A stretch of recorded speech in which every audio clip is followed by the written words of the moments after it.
All right, the gang's all here. Let's take it to the table. Crystal, doesn't it seem that the president is trying to put the GOP in position to defend richer Americans the way he's framing the Bush tax cuts issue? Yeah, I think his approach with Mitt Romney is sort of all of a piece. He's got the attacks centering on his time at Bain, his attacks centering on his accounts in Switzerland and the Bahamas and the Cayman Islands. And this is another place where he's saying, OK, so we all agree on extending middle-class tax cuts for everyone under $250,000 or less. Why don't we go ahead with that? And then we can talk about whether for people on the higher end of the income scale, we really want to move forward for a tax cut for them that would cost $850 billion over the next 10 years and is the least effective form of stimulus, according to the Congressional Budget Office. I want to hear a little bit from the president talking about this. He's pushing to extend these tax cuts further for those who he says needs it the most, people making less than $250,000. Not going to extend it for those above that threshold. It's going to set up an election year battle over what role America's millionaires should play. We've tried it their way. It didn't work. And what happened? The wealthy got wealthier, but most Americans struggled. So I'm not proposing anything radical here. I just believe that anybody making over $250,000 a year should go back to the income tax rates we were paying under Bill Clinton. This is not just my opinion. The American people are with me on this. Looks to me like a battle over the meaning of tax fairness, right? Well, how are the Republicans going to get out of this? Well, they don't really have to, because this, of course, is just symbolic, right? As you said, this is a chance to sort of put a message out there, put Republicans in a position, and Mitt Romney in a position, to come out and say why they don't want to raise taxes on a certain segment of the population.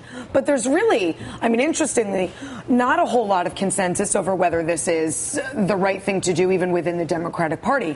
You had Nancy Pelosi, Chuck Schumer coming out and saying, we might want to raise that bar to $1 million, because rightly, people making $251,000 a year might be covering a family of four, or might be a small business owner.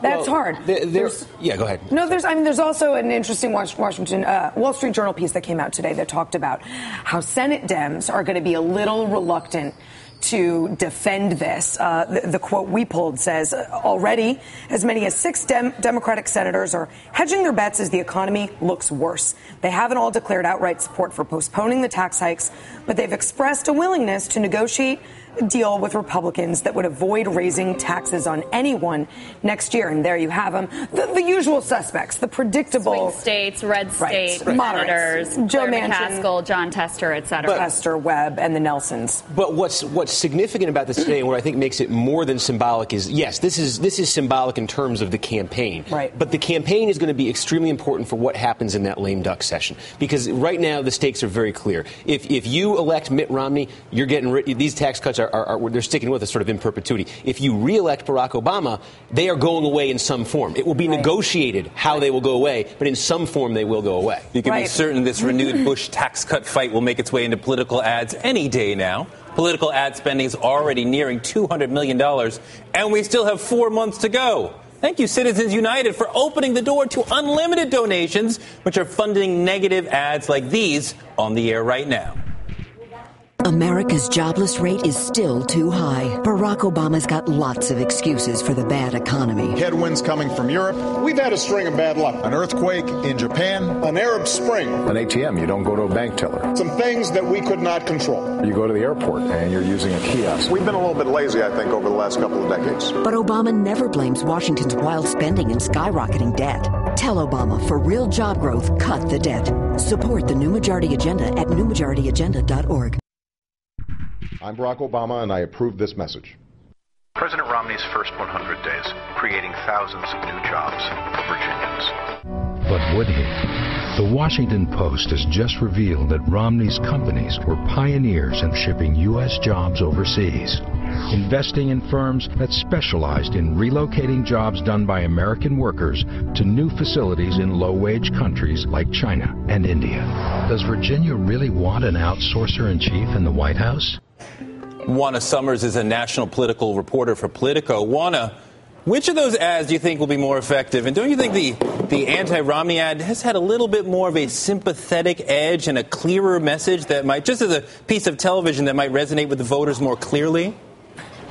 both of those ads are incredibly compelling. I think if you look at the ad from Crossroads GPS, the super PAC, not officially affiliated with the Romney campaign, it is right on message with what the Romney campaign's been saying. President Barack Obama, nice guy, has a whole lot of talk and just seems to be in a little bit over his head. I think that certainly has some legs because it is so closely on message with what the campaign, which has been raising just tons of money, has been saying themselves. Juana, I've got a clip I want to play from you from Rachel Maddow on Friday night, Harvey Weinstein, and get your reaction to it. I'll give you an example of two movies that I distributed. I spent the exact same amount on both movies. One movie was called The King's Speech. It grossed $140 million, won a few Oscars, including Best Picture, and did sensational based on its budget. The other picture was called Our Idiot Brother, and we spent the same exact money, and the movie grossed $25 million. To me, Romney is our idiot brother, and Obama is The King's Speech. You really don't. You can spend all the money in the world if you've got a bad product. It doesn't matter. Okay, Juana, so does Harvey have a point there? I mean, is putting money towards the Romney campaign sort of putting good after bad? And also, are we going to reach a point where with all of this money in both of these campaigns, we're going to reach sort of a saturation point in terms of political advertising?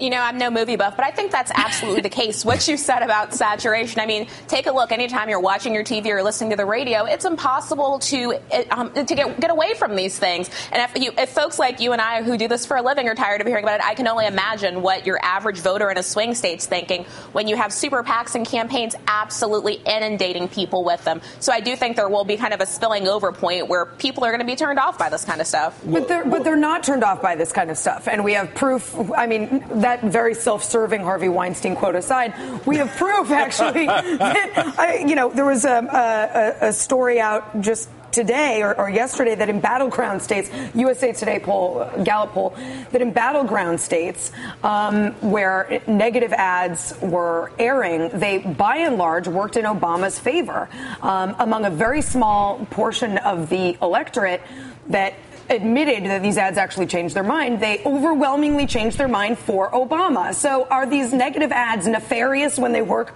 for Romney and,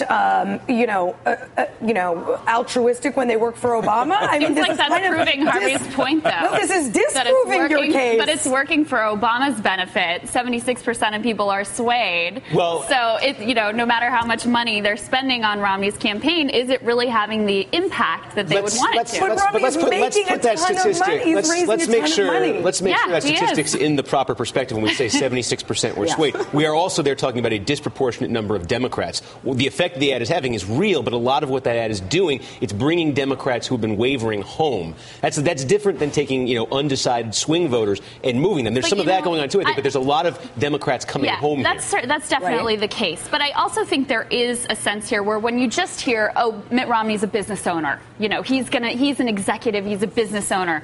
People just on its face go, okay, that makes sense. That sounds good. It's when you start to hear about his record, both as governor of Massachusetts and what he actually did in the private sector, people go, oh, maybe that doesn't sound as great as I thought at first blush. Romney's campaign strategy so far has been to say, I'm not that guy. I'm not him. But who are you? Who are you as a person? Who are you as a businessman? Who are you as a governor?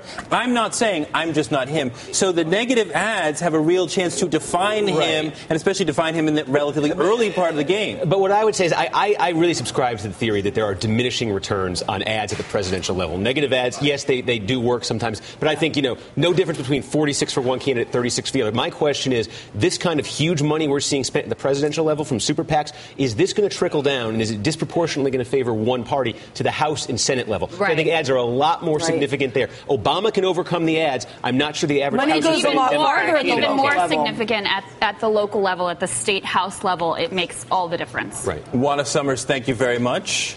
Thank you.